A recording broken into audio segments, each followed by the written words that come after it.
Greetings, ladies and gents. Today I'm going to go over a few of the things I learned from rebuilding the starter on my wife's Honda Accord. It's a 2013 edition.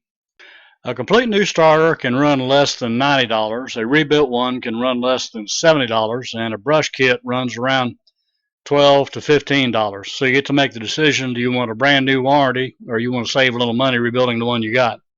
There's some definite problems rebuilding one, and I'm going to go through most of those here. In general, starter brush rebuild kits are probably not available from the parts stores, and you're going to have to get them from eBay. Now, if it's Saturday and you need the car to go to work on Monday, chances are it's a no-brainer. You're going to wind up putting a new starter in it. Thanks for watching. Hope to see you on the next video. If you've got more time than that, we're going to go into this a little bit deeper. As near as I can tell, this applies to all Hondas and Acuras that were built with the 1.8 liter and 2.4 liter engines between 2013 and 2017. Can't confirm that for 100%, so you probably need to crawl on the car and check it and make sure exactly what you got. It's always best to take the starter out before you buy parts. You want to get a good visual look over so you got something to compare with before you decide to order something from eBay especially. This video does not get into the actual removal and reinstallation of the starter. I've left that for some other videos that are out there, and I'm sure there are quite a few good ones. I'm only going to go through rebuilding the starter and deciding whether you want to rebuild or just purchase a brand new starter. As near as I can tell, there are quite a few reasons why you might want to rebuild your starter. Apparently, sometime between production and current date, they upgraded the starter assembly. We're going to get into those details here shortly. Now, near as I can tell after getting to this in depth, it really doesn't matter if your starter looks like this or looks like this. The brush rebuild kit you actually need is probably going to be the same for both of these starters, but there is a catch. This is what the actual brush rebuild kit you actually need to rebuild either one of these starters looks like. Turns out this particular brush rebuild set is kind of hard to find even on eBay. Practically everybody is selling this. Sometime after all these vehicles were produced, Honda apparently figured out they had a major problem with their starter as far as life went. Now, in my particular case, the starter lasted about 65,000 miles, and then the car decided it wasn't going to start anymore, or would start every now and then. There are numerous improvements on the new brush kit, but it's not a drop-in. You got to modify either the brush kit or modify parts of the existing starter to make it work. Now I'm going to go into some pretty specific details of why you might want to do this, but if you're not the type of person that feels very comfortable modifying brand new parts, I suggest you trot down to the parts store and pick you up a new starter. Again, thanks for watching the video. Catch you on the next video. For the rest of you, hang in there. We're going to get into this a whole lot deeper and a little bit more. Now on to the first question. Should I rebuild my starter? Can I rebuild my starter? First thing you want to do is take it completely apart and check continuity on the pull-in windings. A good digital ohmmeter can do this very nicely. You definitely want to have that before you proceed further. Once the pull-in windings check out, next thing to do is check the planetary gear set, make sure it's in good shape. You want to look for any chipped teeth on the gears or any noticeable wear. If you show any wear here, it's probably best just to go ahead and replace the starter. The next thing you want to do is look at the commutator on the actual armature. In this particular case, this is not, repeat, not the armature out of a Honda starter. It's from another motor, and in this case, it's a leaf blower motor.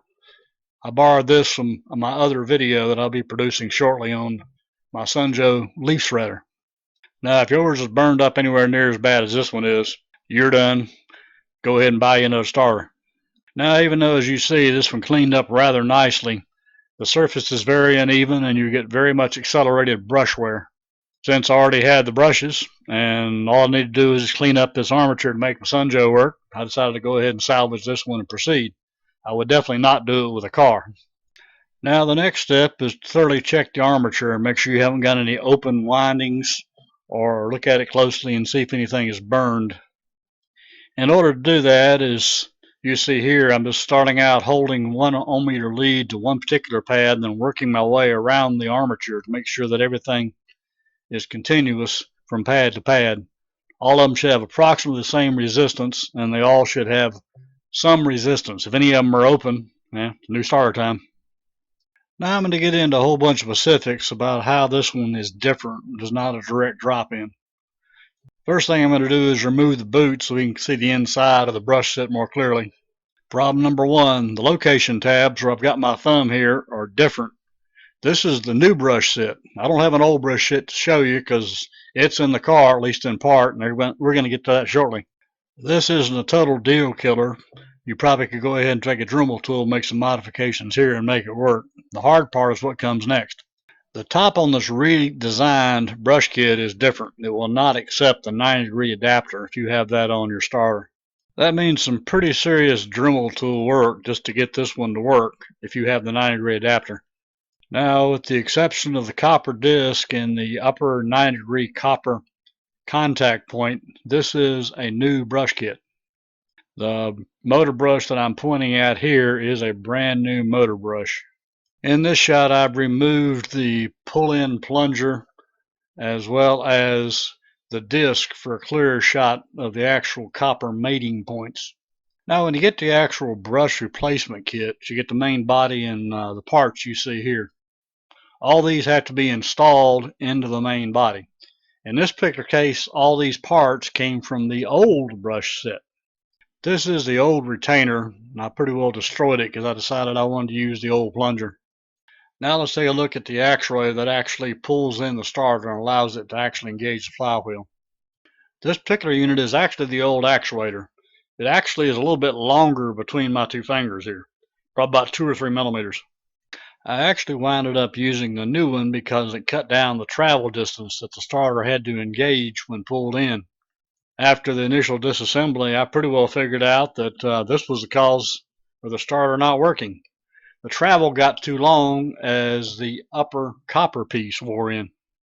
Okay, now onto the copper disc. This is the actual part that makes the electrical connection from the brushes back to the actual wiring for the starter. This is the upper electrical contact bracket. Note how thin it is, and note especially how thin it is on the bottom where the actual disc would make contact with it. In my particular case, this is why the starter failed. Now, what I actually wound up doing was blending parts of both assemblies. Turns out there was virtually no wear on the brushes on the old brush set. All the wear was in the upper contact point with the pad and the 90-degree connector that actually connects the wiring. The new copper connector is both wider and thicker than the one that came with the original starter. Now a few words on installing your rebuild armature if you've gotten this far.